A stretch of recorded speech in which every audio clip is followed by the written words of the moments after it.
mother-in-law, 56 degrees Fahrenheit, deliberately infected my 27 degrees Fahrenheit daughter, 1 degree Fahrenheit, with chickenpox. I'm livid. She doesn't think it's a big deal.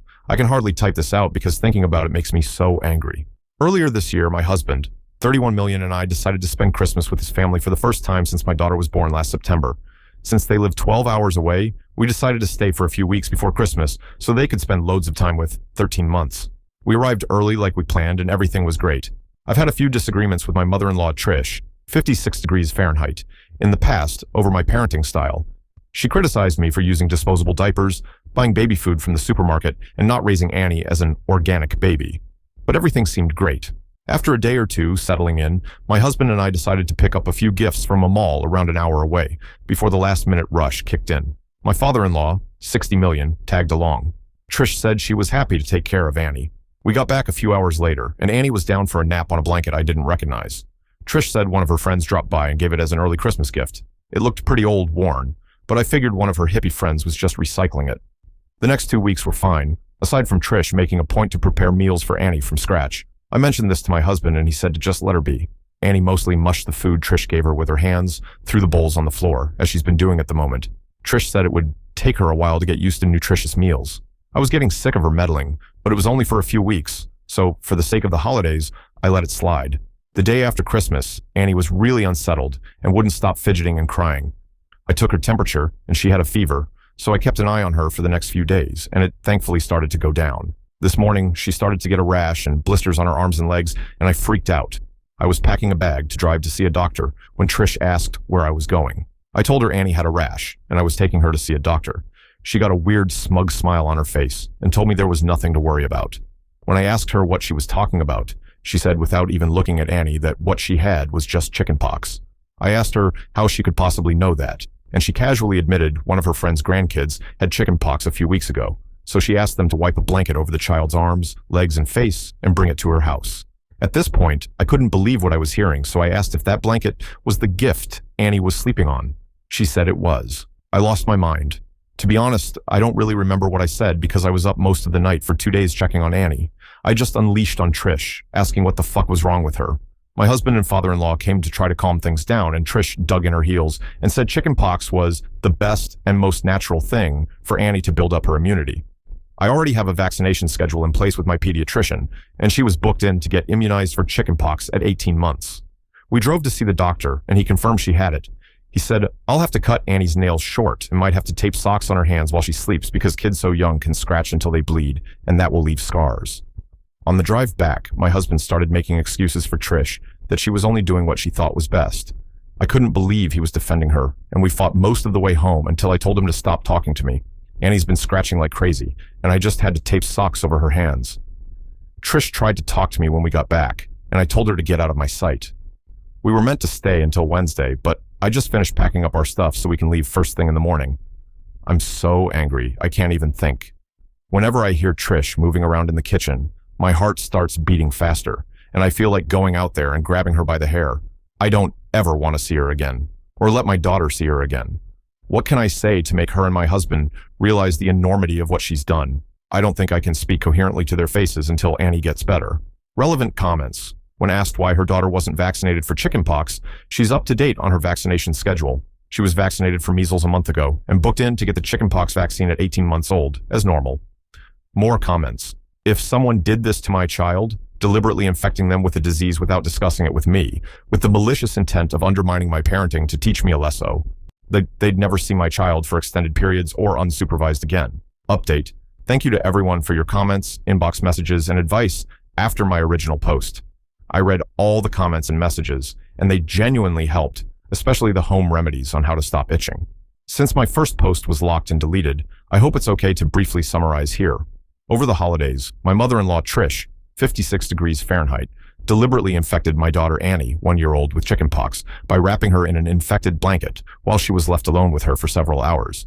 Trish didn't tell anyone what she had done until Annie came down with a horrible fever and rash. Annie was booked in for her chickenpox vaccination at 18 months, but Trish thought what she did is 100% normal, despite the fact it's caused Annie significant pain and distress, and now scarring to her face and arms. When I found out what she did, I was livid and had a shouting match with her and packed up our things to leave the very next morning. It soon came out my husband Jack didn't think Trish had done anything wrong. On to the update. I didn't think it would be possible, but things got worse. I got up first thing the next morning and started packing our stuff into the car.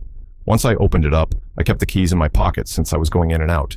Usually we use Jack's set and leave mine in my bag. While I was packing, he sat in the kitchen with Trish and my father-in-law, 60 million, and chatted and had coffee like nothing was wrong.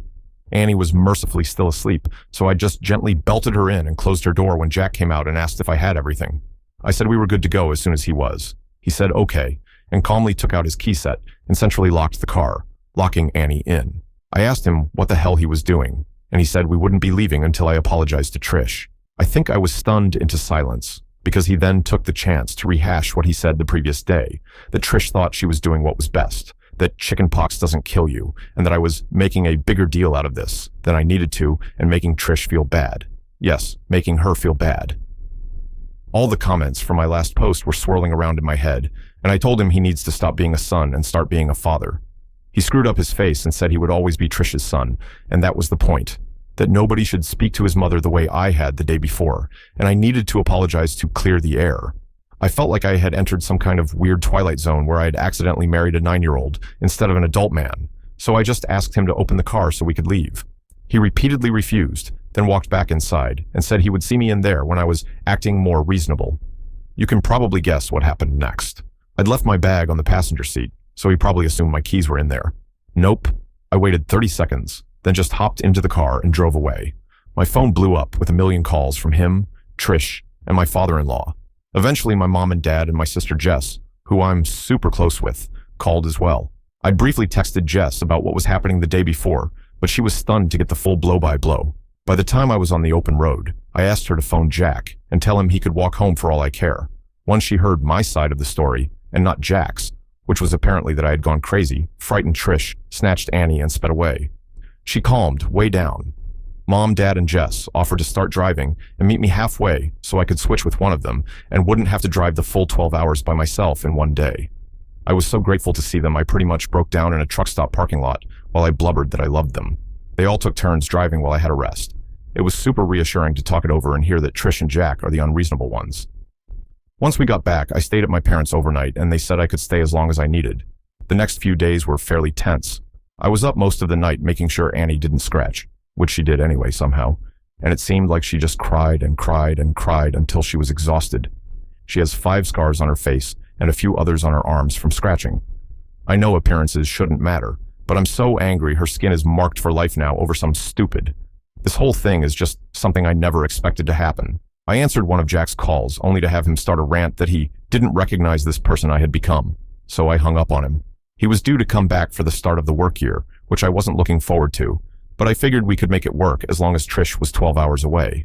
Then, at like 11 p.m. one night, I got a very short and formal text from father-in-law via Jack's phone saying Trish had come down with shingles and was in the emergency room, that Jack was staying there to care for her, and that he would work from their house remotely once the year started back up. Jack's been there for the past few weeks, tending to Mama's every whim. I'm sure she's put on an Oscar-worthy performance of having one foot in the grave, and according to Google, it should be any day now that her painful, crusty pustules go gently into that sweet night. A few weeks ago, I was honestly so tired and overwhelmed and in disbelief that I didn't know what to do. Now I'm back at home, with people who actually care about me. I think I'm starting to realize how lucky I am to see the weird relationship with his mommy this early on. The fact that he cares more about Trish than his own daughter speaks volumes. When he eventually comes back, I think we'll have to have a serious talk about our future together. More comments.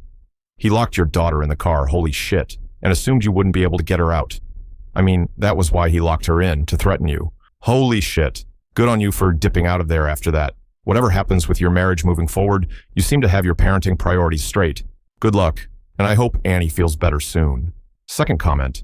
Yeah, this. He locked a sick baby in the car. Kudos to OP for handling that with a cool head because I would have lost my mind. Third comment. You only get shingles if you've had chickenpox. The new vaccine prevents it. Rather ironic. I'd get divorce papers served before Mummy Dearest decides your daughter should become a breatharian or join Scientology.